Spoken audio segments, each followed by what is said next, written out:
আসসালামু আলাইকুম। আমি একজন পরিবার কল্যাণ সহকারী।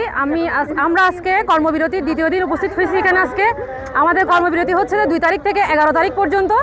আমাদের একটাই উদ্দেশ্য, এই কর্মবিরতির কারণ হচ্ছে যে আমাদের নিয়োগ বিধিটা হচ্ছে না দেখে আজকে আমরা দ্বিতীয় দিন কর্মবিরতিতে অবস্থান করছি রাজশাহী স্বাস্থ্য কমপ্লেক্সে।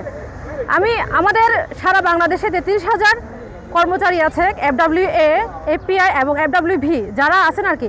কিন্তু আপনারা দেখেন আমাদের জাতীয়তা জন্মগ্রহণ করার পরপরই একটা নাগরিক সনদ হচ্ছে জন্ম নিবন্ধন, ঠিক আছে, ওটা পাচ্ছি। কিন্তু প্রত্যেকটা ডিপার্টমেন্টে দেখেন, প্রত্যেকটা সরকারি ডিপার্টমেন্টে দেখেন, মন্ত্রণালয়ে দেখেন, সবারই নিয়োগ বিধি আছে। কিন্তু আমরা এমন একটা ডিপার্টমেন্টে আছি, অবহেলিত ডিপার্টমেন্টে, পরিবার পরিকল্পনা অধিদপ্তরে আমাদের নিয়োগ বিধি নেই।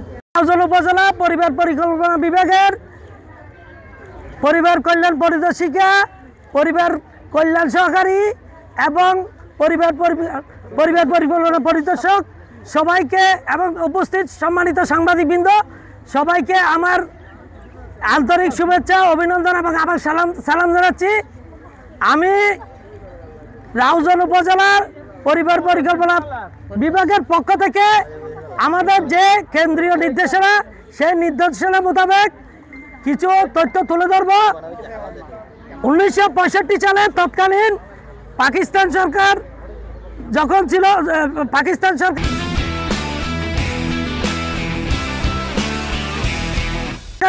যখন বাংলাদেশ ওই পাকিস্তান সরকার পূর্ব পাকিস্তান হিসেবে পরিচিত ছিল, তখনই আনুষ্ঠানিকভাবে পরিবার পরিকল্পনা কার্যক্রম শুরু করে। তার পরবর্তীতে 1976 সালে বাংলাদেশ সরকার জনসংখ্যা বৃদ্ধিকে দেশের 1 নম্বর সমস্যা চিহ্নিত করে পরিবার পরিকল্পনা কার্যক্রমের গুরুত্বকে বৃদ্ধি করে। 1976 সালে বাংলাদেশের জনসংখ্যা ছিল 7,64 লক্ষ। 1976 সালে পাকিস্তানের জনসংখ্যা ছিল 7,20 লক্ষ। বর্তমানে 2025 সালে 49 বছর পর বাংলাদেশের জনসংখ্যা প্রায় 17,57 লক্ষ। বর্তমানে পাকিস্তানের জনসংখ্যা প্রায় 24,40 লক্ষ। সেই হিসাবে বাংলাদেশের পরিবার পরিকল্পনা বিভাগ আমাদের অর্জনের ফলে প্রায় 7 কোটি আমরা জনসংখ্যা পিছিয়ে আছি। তার মানে আমরা যে কাজ করি, আমাদের কাজের প্রতিফলনটা পাকিস্তানের জনসংখ্যা থেকে আমরা 7 কোটি জনসংখ্যা পিছিয়ে আছি। আমাদের জনসংখ্যা 17 কোটি আর পাকিস্তানের জনসংখ্যা প্রায় 25 কোটি। ধরেন আমাদের কর্মীরা, আরও আমাদের যারা মাঠ কর্মী আছে, FWরা, আমরা ঘরে ঘরে গিয়ে আমাদের FW বোনেরা আমরা সরকারের বিভিন্ন কার্যক্রম করি।